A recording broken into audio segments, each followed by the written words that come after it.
Hello, and welcome to another episode of Frame and Reference. I'm your host, Kenny McMillan, and today we're talking with Checco Varese, ASC, about his work on the Amazon series Them.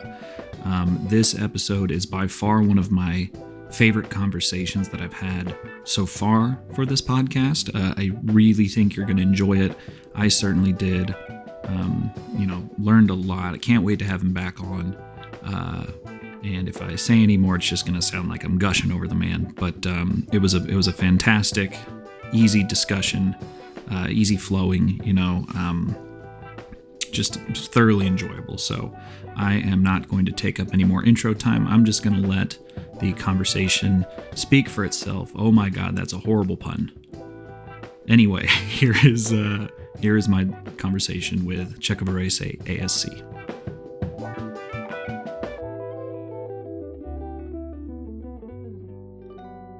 To start, what got you into cinematography? Like, what was, what were the films that influenced you, the people that influenced you, maybe books? What got me into cinematography was a complete serendipity and mistake. I studied architecture. I was born and raised in Peru, in South America. My father was a jeweler. My mother was a designer. So I do come from a background of artists, or at least a background of intellectuals. I really never quite, other than going to the movies with my father, watching in El Cine El Pacifico, which was this huge theater, and watching The Magnificent Seven or Planet of the Apes, the 70s version. I don't come from a background of cinematographers. Peru, it's a small country in Latin America. We have cinematographers, we have films, but it's very, very, and it was at that point with a military government even more seldom, So I decided to be an architect. I studied architecture. I went to Italy. My family is from Italy, so I had the choice, the opportunity to study in Italy. Studied in a very prestigious architecture school, came back to Peru with the arrogance of the 20s, thinking, these people don't know how to build houses. I'm going to teach them how to build houses, because in economical crisis 300 of the decade, nobody was building anything. And a friend of my older brother had a company, and one day he said, "What are you doing?" I said, "Nothing. You speak several languages?" And I said, "Yes, I speak a little bit of Spanish and English and Italian and German. I have an adventure travel company." And I'm like, "Adventure travel? So are you going to pay me to travel and just like go river rafting?" And he goes, "Yes." Okay, great. I'm in. So Monday I show up in the office, and coincidentally Wednesday they get a phone call, and the guy at the other end of the bullpen says, "Hey, you, the new one, do you speak English?" "Yes." And he answers, "Yes, we have a camera assistant." Like, National Geographic needed to do a documentary in Peru, and they were looking for someone, sort of like the fixer, local production contact, and a little bit of cinematography experience. And so I talked to the producer, and I said, "I have no experience whatsoever in cinematography, but everything else I can help you with." And that was it. That was 1983. So that was the beginning of a long love with the memories of the 20th century. I think the cinematographers or the filmmakers, we are like the scribes of the 20th century. We keep the memories through that. And one thing led to the next one. I did documentaries with them. Then I became a news cameraman. I was a war correspondent for many years, for 14 years. And then the 90s was very generous to me with the music videos and MTV. Some people remember what it was. We used to shoot 1,500 music videos a month. Not me, but like in general. And that gave you a lot of opportunities for creativity and being irresponsible and being innovative and using techniques that were never used. And then after that, I lean into pilots and television and features.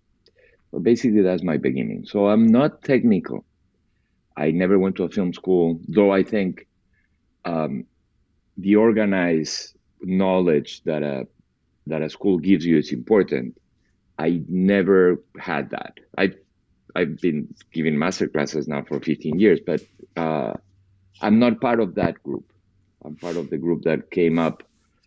I don't recommend my way up. I don't recommend my path. It's very long and contorted, but fun anyway. Yeah, I mean that's something that I kind of have come to terms with. As you was saying, like coming out of architecture school, you're like, I'm going to teach you guys how to build buildings. I think a lot of us left film school with that same confidence. You know, look. I remember specifically, I had a friend. He's still around. I still have him. Who he was a VP at Viacom, and I was on the phone with him after I had moved out here, and he was like, I was like, man, I'm just ready to like get on set and make sure people are having fun. And he was like, do not say that to anyone. Don't. You are Yeah, not there no, to have fun. I no. was like, This what is are you a talking job, about? and it's very expensive. Yeah. Yeah. Well, the one of my things with film school, in particular, in the entertainment business in general, is that when you're at medical school, nobody tells you you have to be Dr. Barnard and invent the new heart transplant. Mm. When you are in engineering school, nobody tells you, oh, you have to design the new Empire State Building. Or when you're an architect, nobody forces you. Your goal is not to become Frank Lloyd Wright. Your goal is to, to have a decent wage, a decent living, to be a human being and work and produce something for society. Um, the problem with film school is like you come out of film school thinking you're gonna get an Oscar, you know. Right. And guess what? There is only one Oscar a year for cinematography. One, you know. And chances are you're not gonna get it, and I'm not gonna get it. You know what I mean? And one has to come to terms with that. In the film school system, in all around the world, I have friends in Argentina, you know. Oh no, I'm gonna revolutionize. And I'm like, ugh, yes, you should start with that concept, but the truth is one has to be humble and honest with oneself and say, what's the best I can do today? Let Mm. me be the best I can be today. It's almost like the alcoholics, one day at a time. Yeah. How Yeah. can I be very good today? How can this scene be better? Or how can this shot be better? And one at a time.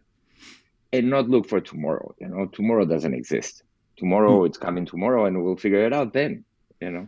It's good to have ambition, but also, I think ambition and realism are two things that rarely go And together. and I think ambition is fine, but the ambition should not be those machines that lay concrete like a Hmm. roller big. Ambition should not be rolling on top of everyone. Ambition is, how can I be better? How can I make this one shot, this one frame better? And that gives you a lot of peace. I don't know if that helps a cinematographer. It gives me a lot of peace. I think it does. I was doing a little bit of research earlier, and you had said something that I thoroughly agree with, which was that I think you were telling your child that you get about 150,000 mistakes, um, to make over your lifetime, and that's how you learn. And boy, like every day, I'm someone who's got pretty decent anxiety, and a lot of that stems from remembering mistakes that I made in like college or as a kid, like the way that someone looked at me when I said something wrong, or the way my boss reacted to when I did this, that, and the other. And it is a lot of telling yourself, as an artist or as a person, like, nope, that's today's lesson. That's what that's what I've learned today, and, It's, and tomorrow we're gonna do better. it's today's mistakes. I'm not going to make them tomorrow. There is a drawer in tomorrow. There is a door in a closet. Tomorrow's closet has a door full of mistakes. I can pick one of them. But today's mistakes, I did them all today. And it's fine. And that's great. But anyway, I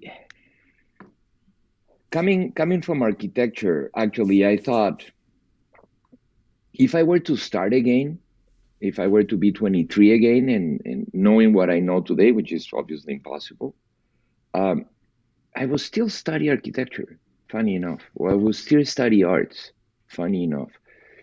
You know, an architect built spaces, you know, a cinematographer lights spaces. An architect understands light and window and sun exposure. And a cinematographer has to understand that. Yeah. We understand color, art, history, you know, you got to understand why people build roofs with two sides like this, because it rains and the water goes that way. And in places it doesn't rain, they build it like that. Right. And that is super important for a cinematographer. You are, first of all, we're given spaces. The production designer designs the space and the director works with the actors, and you're given a space. You're given a kitchen, and the kitchen has to have a triangle. If you think about your kitchen or anybody's kitchen, the sink is here, the stove is here, and the fridge is here. It's a triangle. So you go from the stove to the fridge, from the fridge to the stove, from the stove to the sink. It's a triangle. Mm. And that's how it works fine. If it's not a triangle and the stove is in the wrong place, and it takes you longer to cook. A scene is exactly the same. A scene, when you block a scene and a director blocks a scene, there are some directors that are gifted with the blocking and some other directors that are not necessarily that gifted. When the blocking works, then the scene flows. You can almost shoot it with one lens and maybe a close-up. When the scene is, and this is generic, and I'm not saying every scene is like this, but when the scene is blocked in an odd way, you go, that's going to take a lot of work, So retrospectively, I think it was a good thing to be able to understand floor plans. Like a production designer gives you a floor plan, you look at it, and you understand the spatial configuration of a floor plan. Mm. So anyway, for every architect, you guys can become a cinematographer, or every cinematographer can build a house, I guess. Yeah. Well, I mean, like, I think there's, especially in any art, there's analogies to be made.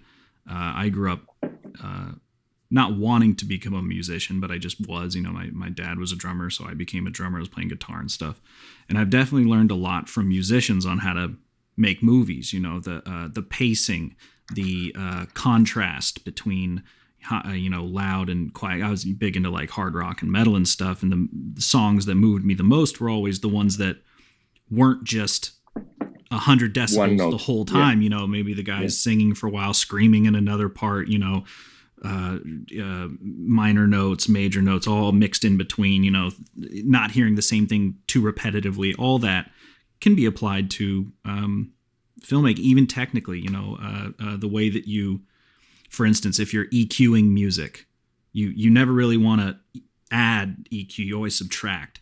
And I think of that with cinematography, like you learn later in life, unfortunately, like try turning a light off. Don't add more lights. No. Turn them all off and turn one on. Yeah, exactly. Well, one of the blessings of my profession, at least the cinematography profession, if you look at the Oscars, which I'm stating again, I'm never gonna get, they all have white hair. They're all like, other than the occasional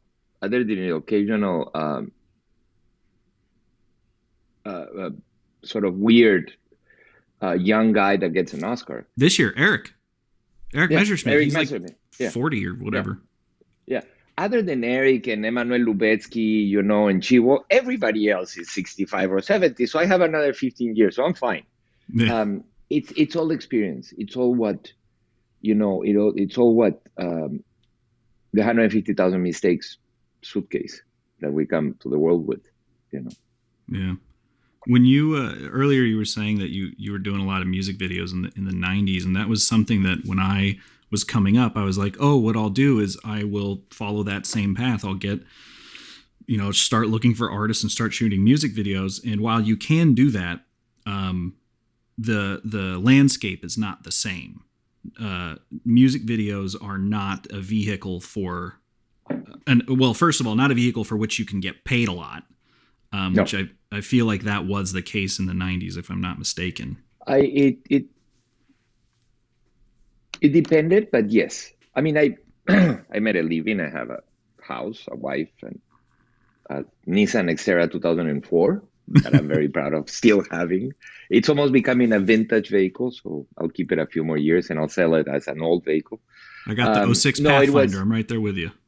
exactly. So yeah. I don't buy new cars. I have other things that I would like to spend my money in.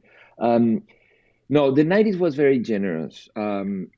Some music videos were very well paid. Some others were not as much. I don't know. I haven't done one in 15 years, probably. I don't know. And there are out there. But also, one of the things that is very interesting is nowadays you have cell phones. Right. So most people, at that point, we couldn't do it. You had to roll film, and a roll of 10 minutes by the time it was developed of 35 millimeters, and by the time it was, telecine, it was or transferred into some kind of digital, or not digital, but analog video version of it. 10 minutes of film was, I don't know, five, six, $7,000. Right. And a song is 3 minutes, so you have to shoot it at least 4 times, at least. So that's, $20,000 just to shoot a little bit, So it was a very expensive medium. Yeah. With the advent of the electronics and internet, but the viewing concept of being able to see things on your phone, it has, first of all, democratized the viewership, but it's like, anybody can shoot anything. My cell phone has more power than the Apollo 11 computer. Yeah. I mean, the whole NASA, so it's very interesting. It has changed a lot. That's kind of where I was headed, because I hear that a lot. A lot of people say, "Oh, anyone can do it now," and it's like, well, anyone can pick up the tools and attempt it. It's not like anyone can do it. But also, I wanted to ask, where do you see sort of working class filmmakers being able to come up now? Because from my angle, it seems like it's mostly dirt cheap corporate work or passion projects, and there's not really a huge space for people to sort of come into what would otherwise be sort of accepted, like music videos or commercials and stuff like that. Well, there are two sides to your question. The first side is, listen, brushes and oil has been around for, brushes have been around for 10,000 years, 8,000 years. Oil painting has been around for at least, I don't know, 700 years. Last time I checked, there is one Rembrandt and one Vermeer. So the fact that the tool is available makes easier for a Rembrandt or a Vermeer or a Mozart. Mozart came at the time with the piano. Well, it wasn't the piano, it was called the clavichord, but it was like a piano. Mozart came at the time when the piano was invented, the clavichord was invented. So he was 5, and his father had the first clavichord in Vienna, or whatever he was, Salzburg, I think. So at 5, he was sitting in front of, and you're a musician, in front of 88 notes, or whatever they are. More, I think. So for the first time, a kid was sitting in front of the world of music. So he could create anything he wanted. Right. Before that, you had either the little lute and the thing and the pífero and whatever it is, and you were only that person, the person that played the one drum in the orchestra. When the advent of the clavichord, then all of a sudden you could write everything because you had all the notes there. But that didn't make 120,000 Mozarts. You know, it made one, it may be a Bach, it may be a Vivaldi, but it wasn't, you know. So you still have to work, you still have to be talented, still have to be in the right place at the right time. You still have to be blessed by the gods of music or the gods of filmmaking. Sure. So the fact that the acquisition methods have been eased, it doesn't make anything easier or better. It just Of make course. it more available. That's the one thing. You still have to know history, lighting. You still have to know storytelling. You know, that's one thing. And the other thing is, what are the avenues now? I think we're in a transition moment. Hmm. It was very hard to be a filmmaker in the late 80s, unless you lived in LA, New York, London, Paris, Mumbai, or Delhi. You know, that was it. You couldn't be a filmmaker in Morocco Ohio. Yeah. or in Ohio or in Morocco. You couldn't be a filmmaker in Ohio.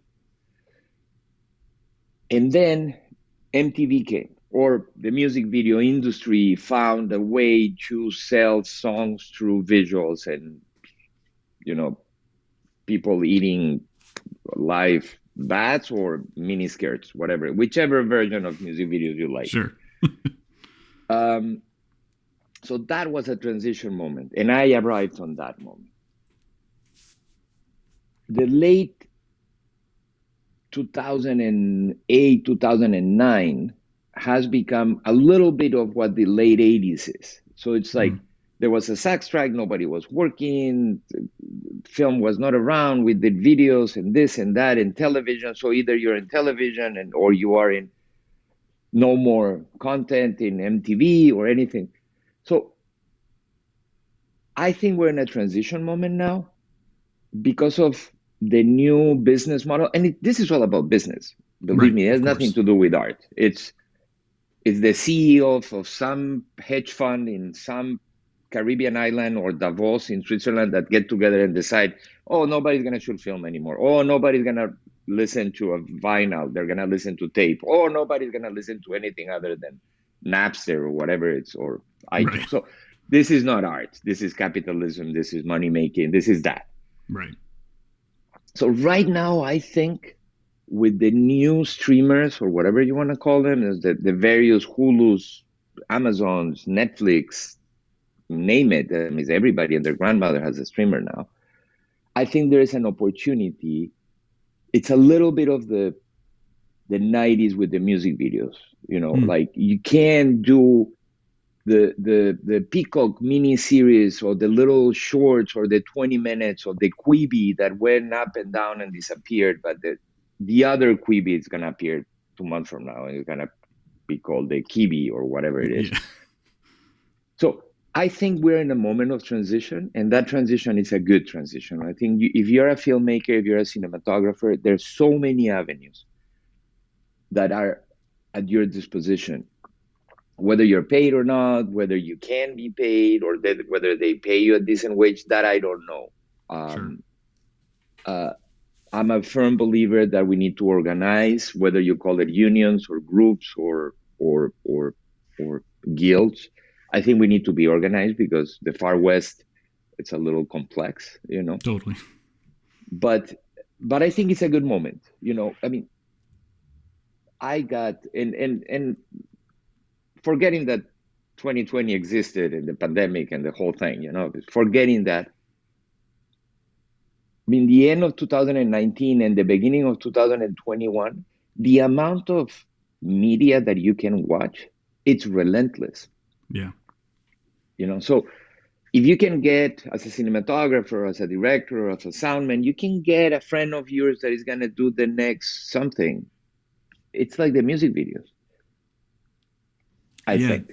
No, that makes total sense. I will say, like, I am enjoying um how television and film have sort of merged, where you can get these wonderfully produced series such as yours, which allow you to, I mean, I love watching movies. I love living in that fantasy world. And if I can do it for 12 hours, a 12-hour miniseries or whatever, I'm all for it. As long as the Yeah. storytelling is good. I think sometimes certain series can sometimes get extrapolated a little. They're like, yeah, keep it up. 3 more episodes of this.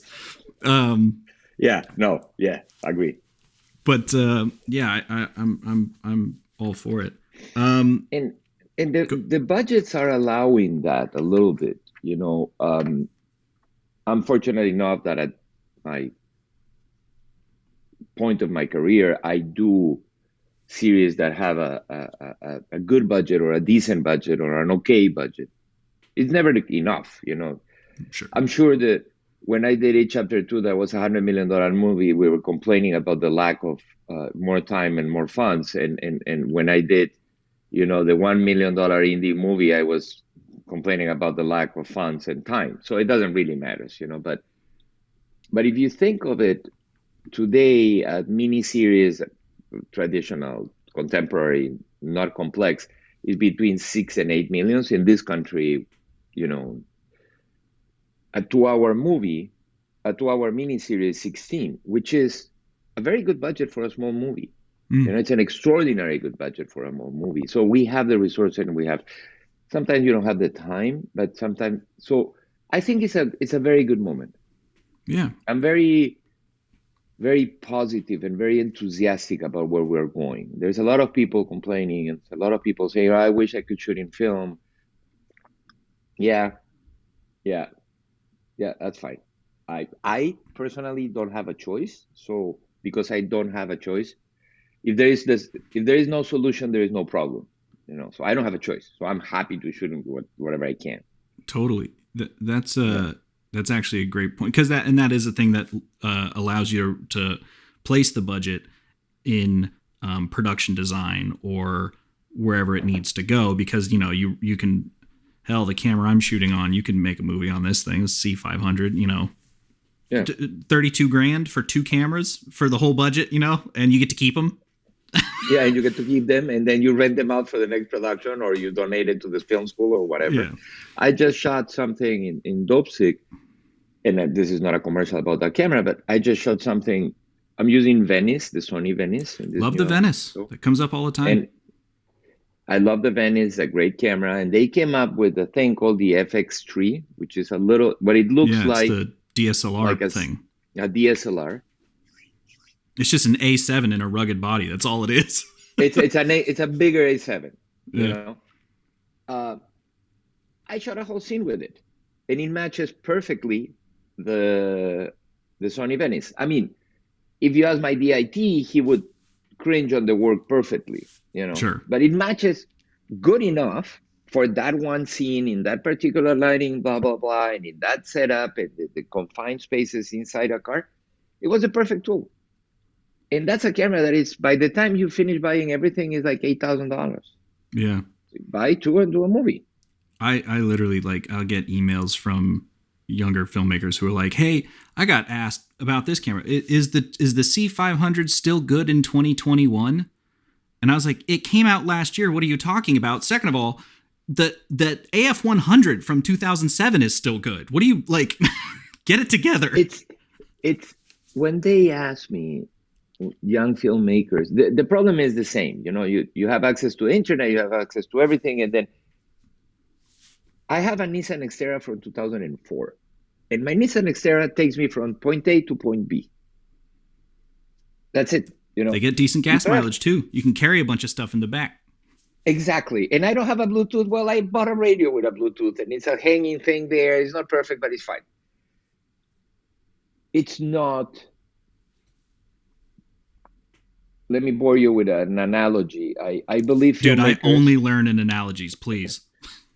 uh, filmmakers, I think cinematographers, we are like chefs. We all go to the same. You're in LA, no? Yeah.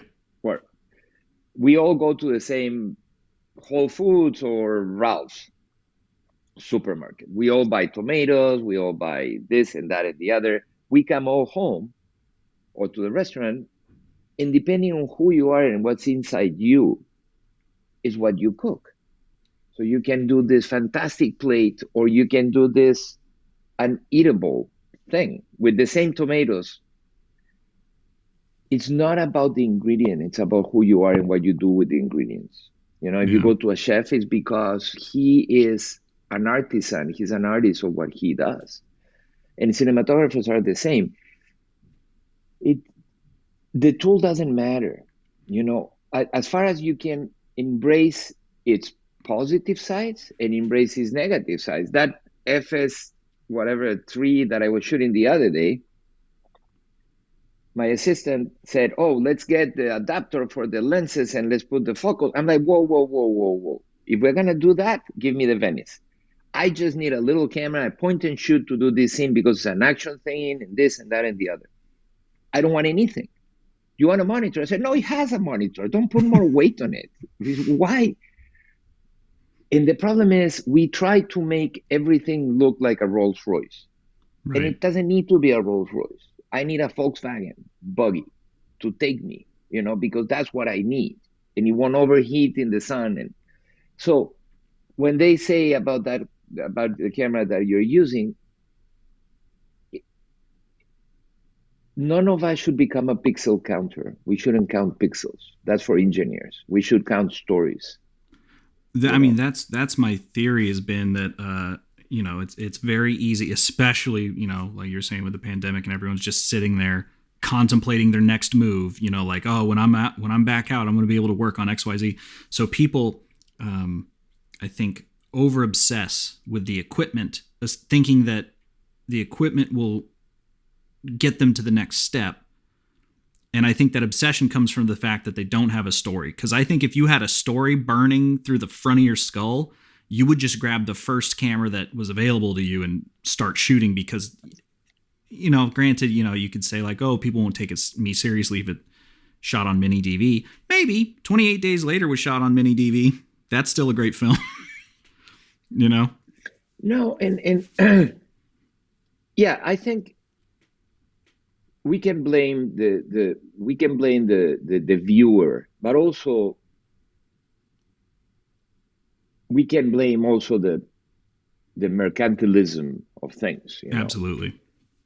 I mean, you don't need to come up with a camera every 3 weeks, Which is happening right now. Which is happening right now. But if you want to sell cameras, then you need to come up with a better camera every 3 weeks. I mean, and now I'm gonna make a lot of enemies, but it's the television. Everything should be 4K. Okay, explain me why.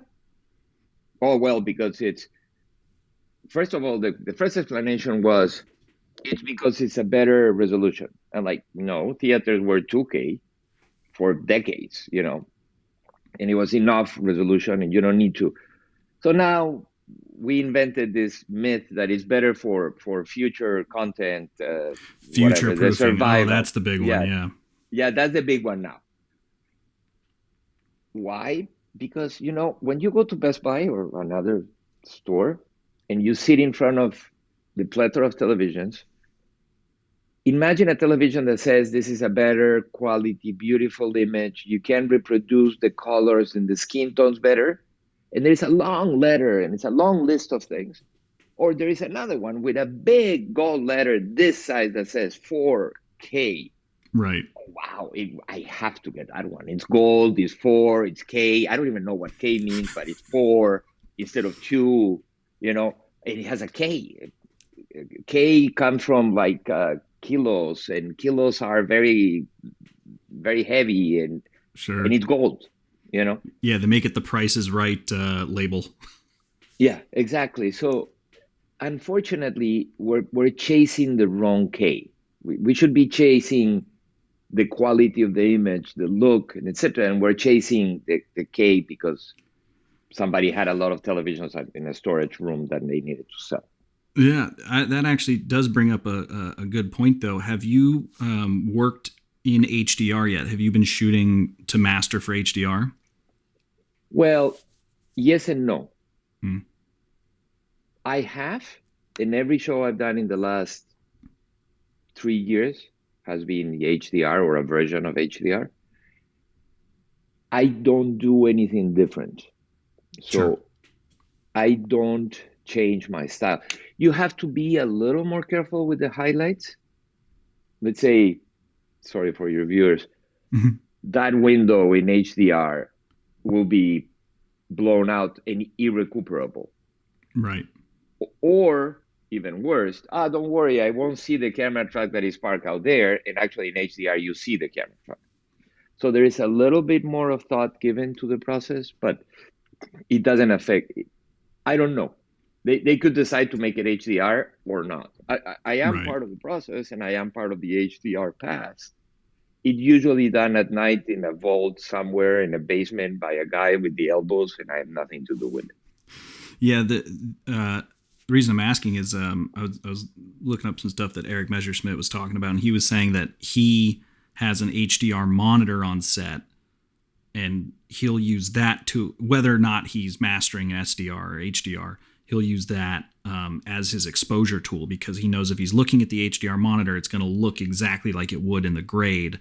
Whereas, I'm still meter guy. I still like meters, but that's because I'm a dork. Eric is it's an artist and a very savvy artist. So I take his word for that. I Yeah, try to get the best monitor I can, but most of the time I like to operate his best job. the camera itself.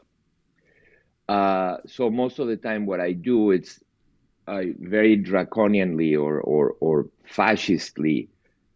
I make all the viewfinders of all the cameras, one, two, three, well, A and B and C cameras look the same because I can jump from the A camera to the B camera, look through a finder, and decide in my head what is it before even it gets to the DIT. Because the DIT, at the end of the day, is a pre-grading or a pre-color correction, so you can tweak in things and you can trick yourself. You know, for the most for our colleagues that are watching, I mean, how many times we have been in a set and the DIT makes it darker and the gaffer puts more light and the DIT makes it darker and the gaffer puts more light. At 20 minutes later, you're burning the place and the curtains are melting and the actors are sweating. And I have to, what happened? Oh, well, I thought it was too bright, I make it darker. And the gaffer goes, well, I thought it was too dark, so I made it brighter. So everybody at the end, it's at ND 15, 1.5, and you go, okay, everybody stop. Give me just the basic LUT, and it looks like CNN. And I'm like, okay, let's start again. Take that Right. 20K away, take this LUT away, let's start from the basics. So it has become very complex, and I understand why Eric says that. I haven't found myself with the need of that. And it's interesting, but it doesn't mean I don't like it. I just haven't found myself needing that. Totally. Yeah, like for me, obviously I'm not in HDR land. I'm still squarely in Yeah. SDR land. And I've just found like, because I think coming up on, 16 millimeter and then into the cameras that had very limited dynamic range, I was just like, I'm going to put that dude's face at key. Yeah, Everything else is just going to land where it lands, and I can't do anything exactly. about it. So, Exactly. nowadays everything kind of still legible, but Well, one has to be careful because all these cameras now and the guy that sells the 4K every camera now is 14 stops of how do they call it? dynamic range. 14, yeah, 14 stops of dynamic range. And you go, okay, great. So you're telling me it's 14 stops? Perfect. So let's take the guy or the girl and let's put her at noon in Santa Fe outside. Right. And then let's take her mom or his mom inside the house with the doors open, but the windows shut. And she's 14 stops under. So you're telling me that both can look great? Oh, well, no, so no, well, you still have to. So it's all Right. BS. At the end of the day, the same rule of 5 or 6 rule of thumbs, 3 under, 2 over, maybe, okay, 4 under, 3 over, but that's it. Yeah. So within your 14, choose 5. This 5, or that 5. That's it. You That know, was yeah, they taught us six. That's actually something that I don't think it for the younger or the less experienced folks listening, a half a stop, a third of a stop matters.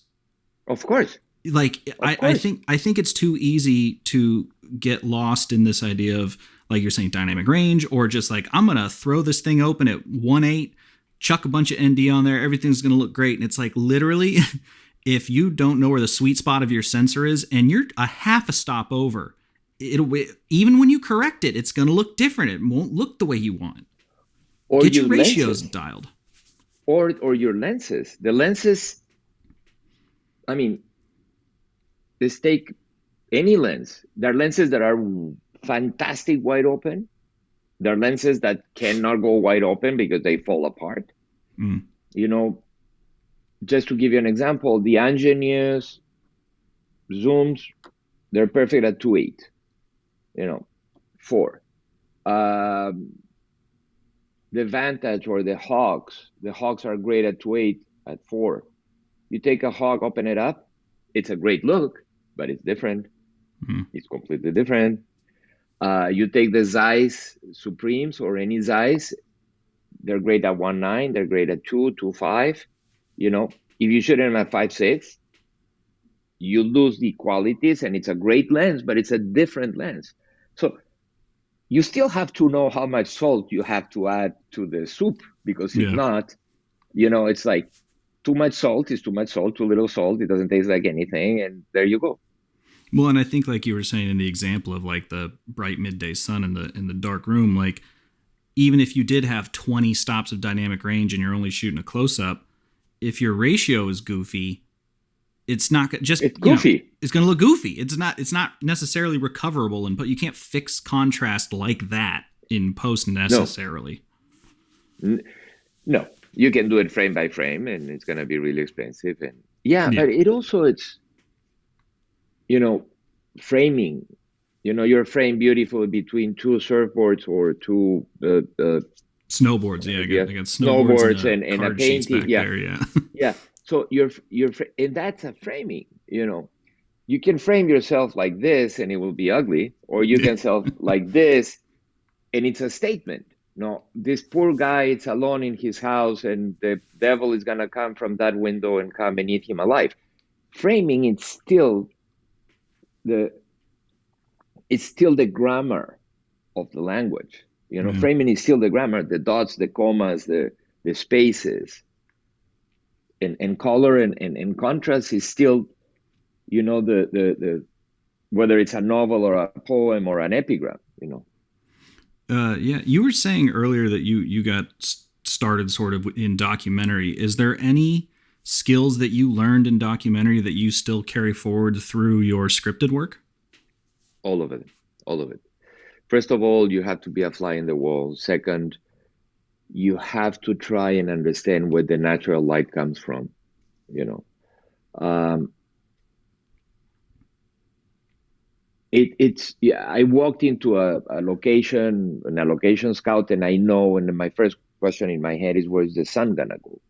You know, and even if I have $100 million to put, a silk on top of the window, I want to know where the sun goes.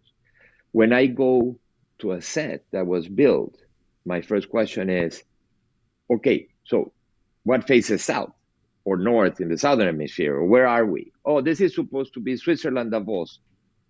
Great. So the sun is down there and it coming to the windows, yeah? Oh, yeah. So that skill comes from documentary. And then I can decide whether we have sun or no sun or whatever, Right. because now I have the tools and the budgets to do it. But yes, and the other thing is, what you learn in documentaries is that the only important thing that matters is the story. You know, if it's a gripping story, if it's it, it doesn't matter. You just watch it. You Yeah. know, and also because in documentaries you are your own editor in your head, it helped me a lot understanding what shots I miss. In a documentary, you have to show the little hut where the lady was standing in front and the other one standing in the room, the one we talked about it. So you have to shoot it, because people need to know where they are. And that then you brings have up. to go inside and yeah, sorry. Oh well, I was going to say that brings up an excellent point because on the flip side of that coin, I'm noticing now that the role of the DP is ever expanding. Where now you kind of have to be a little bit of a colorist, you have to be a little bit of an editor, you have to.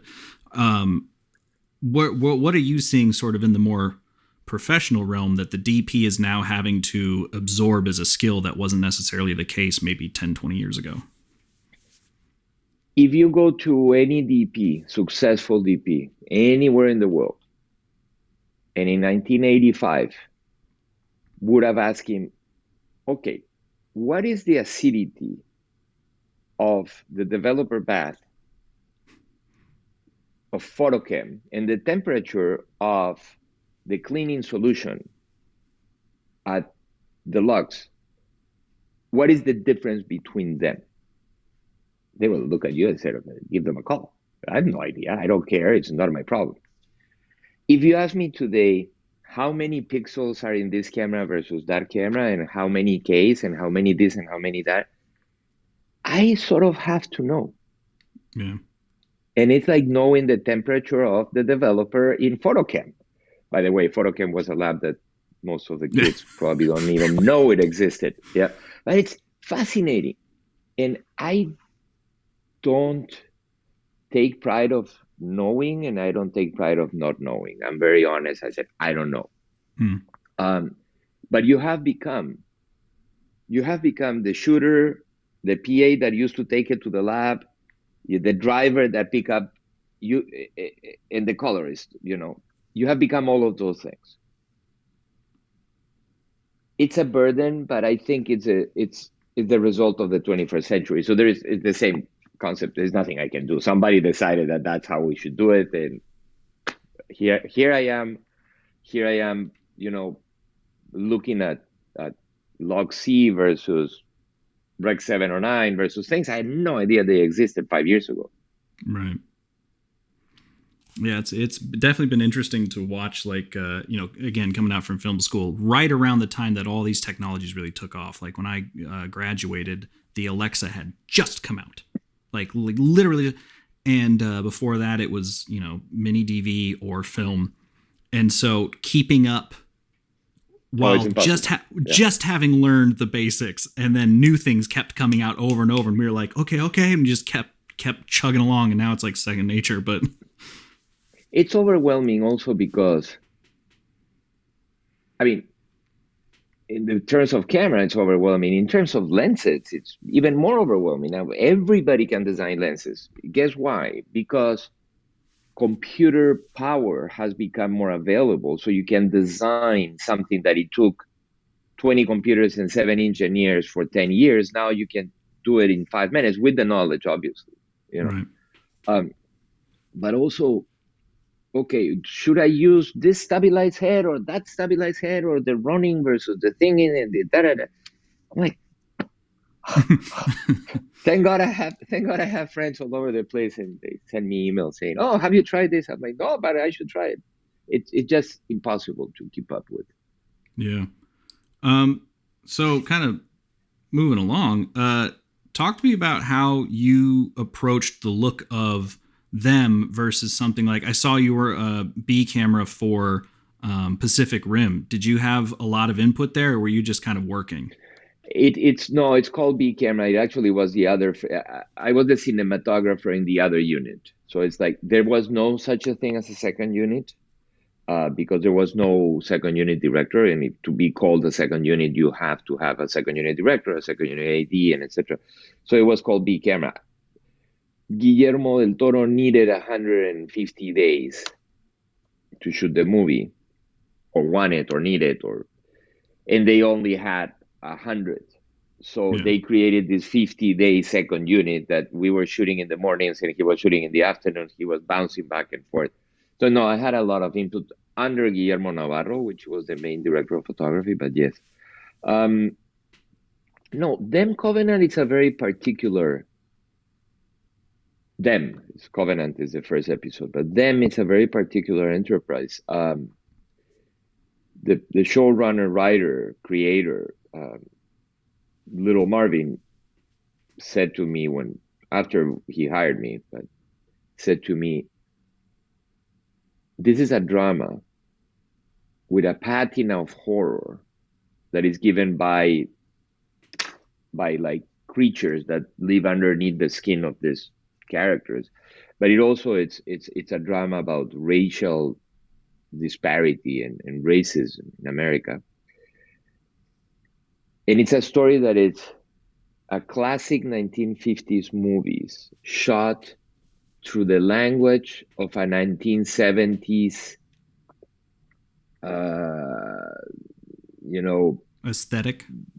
aesthetic with the tricks of the music videos and the technology of 2020. I'm like, really? Oh, wow. Okay.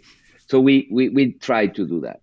I tried to do that. It's a very classic framing with the you know the French Connection zooms and kinetic drama or tilting or dodging. We're taking the lens out of the saddle, the music videos and the swing and Oh, tilts the and lens whacking. Yeah. the lens whacking and I don't know and whatever. So it was that's a really interesting, because these days everyone is fiendishly obsessing over the quote unquote film look, and I don't think that actually has a lot to do with the camera. I think it has a lot more to do with production design, your light meter and the your light meter and your light meter. Where would you? So when you're saying it's the conventions of 50s films, but the aesthetic of the 70s, where was that 70s? Because I love the late 70s, one of the best times in cinema ever. What references were you drawing from to get that aesthetic? The Conjuring, the classic, horror movies, the low angles of All the President's Men and the 3 Days of the Condor and the use of zooms, like zooming of the French Connection, with a more radical framing, of the music video. So it's like in the 235, the loneliness that a wide landscape, a wide backdrop, not landscape, a wide backdrop gives to a lonely character. It's like, as I said before, you can do this and that, and I'm a lonely character in the a old room, Mr. Robot treatment. Exactly. It's like, I'm like here, I'm sadder than I was a minute ago here, and that's how we treated that scene. Yeah, because there's certain scenes in the show that are very disturbing, but like kind of have sci-fi fantasy elements. I just got done watching Hellboy 2, and going back to the idea of budget. I was watching. There's a 2.5 hour making of documentary on the Hellboy 2 DVD, and which another point for physical media. And the whole time, Guillermo is talking about, I just wish we had enough budget. I'm like, this looks amazing for having no budget. But it's kind of got the similar polish to it. Is that kind of this? I guess sci-fi is not the right word, but I think it's more. It started with an homage to the American dream. It's the American dream. You move to Compton or whatever, you move to suburbia and everything is clean and the grass is perfect and the flowers are color coordinated with the walls. And so it has to have that polished. To break the suspension of disbelief, or to break the dream, you have to make it perfect. So then you can break it. That was sort of the attitude.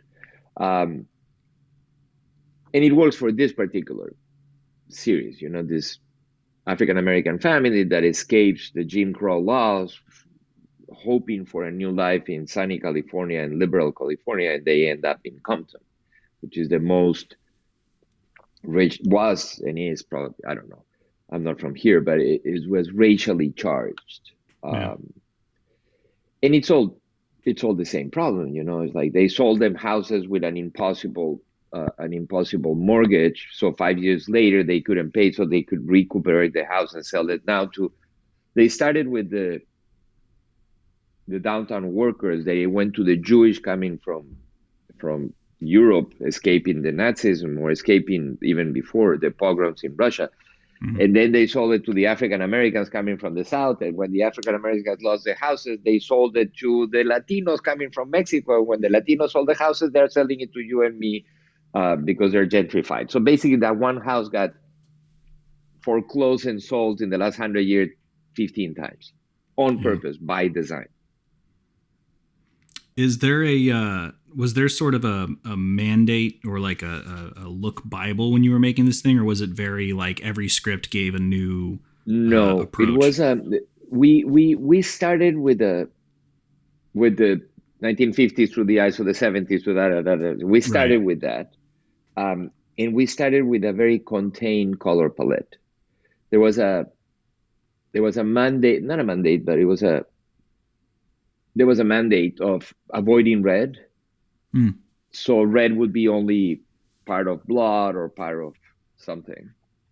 So it only appears when the little girl goes towards the window, there is a red curtain. And so avoiding red was not a mandate, but it was an aesthetical choice.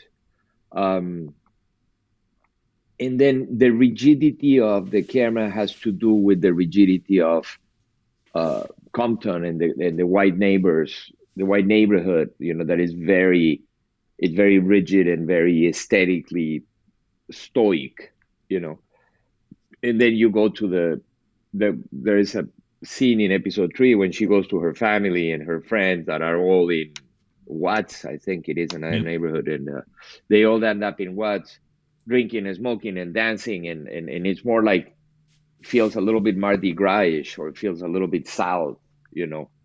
And then the camera is freer and the camera is handheld, and then we didn't rehearse any of the moves, and it was more like a dance and more organic and down to earth. And then we go back to Compton and it's all rigid. So that kind of language was established and was discussed. Mm. What was your sort of more technically when you're approaching lighting any of these scenes?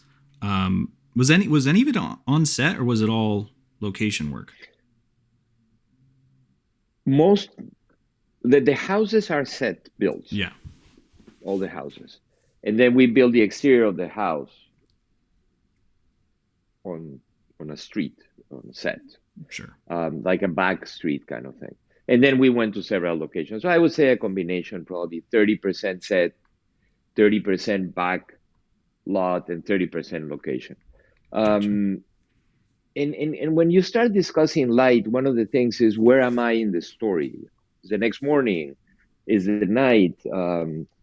Are the characters happy? Is this a good moment or a bad moment? So, and that's where you design with. We were two directors of photography, myself and Javier Grovet. So we will discuss with Javier, what did you do there? Because I'm cutting from there. And supposedly in the story, is the next morning, oh yeah, we did this, and I think it worked because it blah blah blah. So you try to follow the arc of the story, hoping that then the editor doesn't mix it up, Sure. and then you're like, wow. Have you gone all LED panel everything like pretty much everyone else, or what's your fixture situation these days? Uh, we had a lot of, well, first of all, LED is LED and it's here to stay and it's blah blah blah. So yeah, LED, yes, yeah. Um, Nothing replaces a big HMI or a big tungsten unit. Right. You know, I'm a little bit of a combination because I think sometimes I bounce lights, and LEDs are not the best things to bounce. I would say 50-50, 40. The LED is here to stay. The risk with the LED is that it's not the panacea to every problem in your life.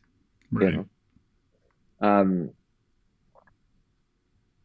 there are problems that require an HMI. There are problems that require an LED, and I like them. I especially when it comes to very soft, bright, large soft sources. You know, the small tiny LED has its uses, but a sky panel 360 to a window with a little diffusion is fantastic. Yeah. So they're heavy, they're expensive, and they're neurotic and meticulous about their own thing. So if it's too humid, they don't turn on. If Yeah. it's too hot, they don't turn on. They're a little neurotic, but yeah. The big one that I think caught a lot of people by surprise is they were trying to sell everyone on the idea of like, oh, LEDs, you'll never have to carry a gel package again. And it's like, but colors look totally different under LED than they do with a gel. No, and also not every LED goes all over the place, and you better have a very good dimmer board up, because if it's 5 degrees off on 100 LED, you'll see it. And these cameras will see it. There is still a learning curve. There is still there. I mean, LEDs have been around for what? Massively for 3 years, 4 years, Yeah. 5 years. So this is the infancy of it. Maybe 10 years, but it's the infancy of it. It's just Well, 10 years ago, it was uh, just the daylight balanced ones with that nasty green spike in the middle yes. or So magenta. yeah. So maybe 5 years. So you and I should have a conversation about LEDs in 5 more years. Yeah, totally.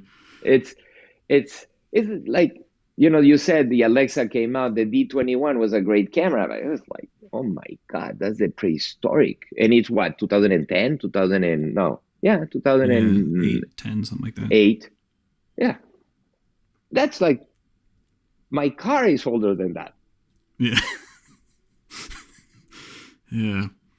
Was there anything that I'm starting to ask this now because when I've been talking to people, they're already on the next gig. Was there anything that you maybe learned on them that you've carried over into your current show?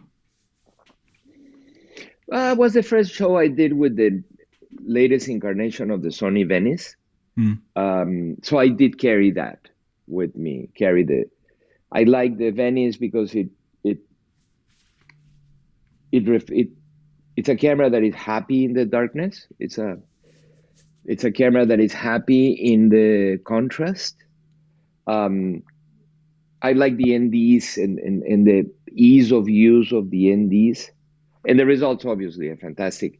But I'm very agnostic about cameras. My next project will be with the camera that fits the next project better. So I don't have a.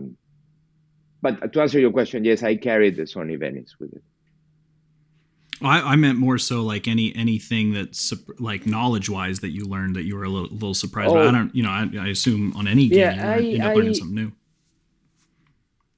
you always learn everything new. I've learned something yesterday. So Sure. yes, I mean, I cannot pinpoint it. I think I cannot pinpoint it, but I did learn lots of things. Um, It's a tough question to I tell me don't something you know. learned. What in Yeah. 4 months? Well, Every well, day? I think I learned that production design and wardrobe are super important.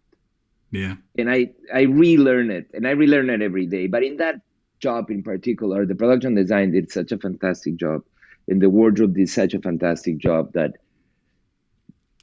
it's a reminder of how key, especially in a highly stylized show. Yeah. If you're doing a contemporary cop show in the street, then it's a little bit different. But in a show that is highly stylized, how important is to have collaborators that are in love with the process and that have a vision. That is very important. Were you speaking of collaboration? I know we got to let you go here, but speaking of collaboration, do you have a gaffer that you work with all the time, or does it I'm change? working with the gaffer that I worked for many movies, David Lee and my key grip, Rick Stribling. They're both with me in this project. David wasn't available, so he was in another project. So in that project, I worked with Nikki Cat, another collaborator and fantastic.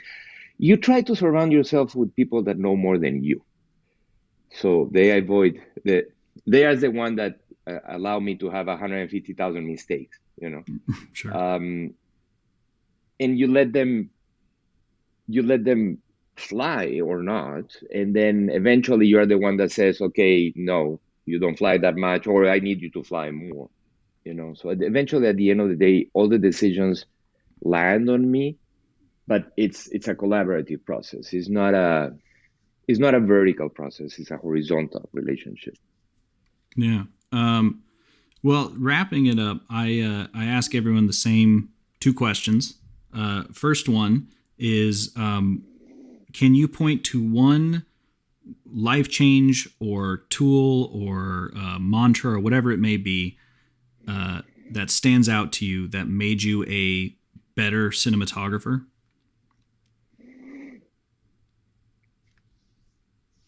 A life change event that made me a better cinematographer is when Patricia, my fiance or girlfriend at that point, now wife, decided to go study film. So, but she didn't study cinematography, she studied writing and directing. In the years I spent around her when she was in school, they were fantastic years for me because I started reading the books a director reads. And I don't want to be a director. I have no expectations of that. And I know how hard they work, and I don't know how to do what they do. But to me, being around the knowledge base of how they design a shot or talk to actors and the story of it made me a better cinematographer, for sure. 100%. Yeah, that's a big one. Definitely, like for me, reading, but Making Movies by Sidney Lumet, or that's just the first one off the top of my head. There's a couple books there, but reading directors' commentaries in movies. Exactly. Goodness. Exactly. Or the teacher that says, it's whose scene is this? And your answer is, oh, the scene of the guy coming to the door. And like, no, it's not the guy coming from the door. He has more dialogue, but the scene is about this woman that is sitting in the room alone, afraid of the guy that comes from the door. So it's her scene, not his scene. That recognizing that, it's very interesting. It's fascinating, actually. Totally. Second question, aside from pointing everyone to go watch Them on Amazon, and I know that you're not same as me. I'm not really a horror person, so it was definitely. Oh no! I was like, I gotta watch this for research. Oh shit! Yeah. Turn on the lights. Yeah. Yeah. No, I got through the first episode. I was like, I got it. I got it. It's fine. Yeah. It's horrible. Yeah. But it's very, very good. But is there anything, maybe any personal projects, anything else that you'd like to promote? One of my favorite movies is a little movie I did with Patricia, my wife. It's called Under the Same Moon. We did it 15 years ago. And it won Sundance. And it was a movie that I think it changed the perception of immigration a little bit. Oh, wow. And 15 years later, or whatever, not 15, 13 years later, it's as current as it is. So it's one of my favorite movies. You'll be the first person to promote a previous work. Everyone else is like, follow me on Instagram or whatever. No, that's cool though. Now I got to check that. I love getting, one thing that I've loved about doing all these interviews is like I the free knowledge first of all, but also all the recommendations, books, movies, stuff that I wouldn't have known about otherwise. That was a movie that changed how it. First of all, it became the movie of every high school. Funny enough. Yeah, so it's an interesting movie, a very nice movie. I will have to and check it has it its flaws, and it's not perfect. And if I would do it again, I would do everything different. But yeah, in the future, I don't know. You call me, and I'll talk to you about the dope sick thing I'm doing now in 6 months. It would be an honor. I'm telling you, this is probably one of the most effortless conversations I've had in the past 20 some odd episodes. So. It's been an absolute pleasure. So we'll definitely have you back on. Thank you so much. Frame and Reference is an Owlbot production. It's produced and edited by me, Kenny McMillan, and distributed by Pro Video Coalition. Our theme song is written and performed by Mark Pelly, and the F&R Mattbox logo was designed by Nate Truax of Truax Branding Company. You can read or watch the podcast you've just heard by going to provideocoalition.com or youtube.com/owlbot, respectively. And as always, thanks for listening.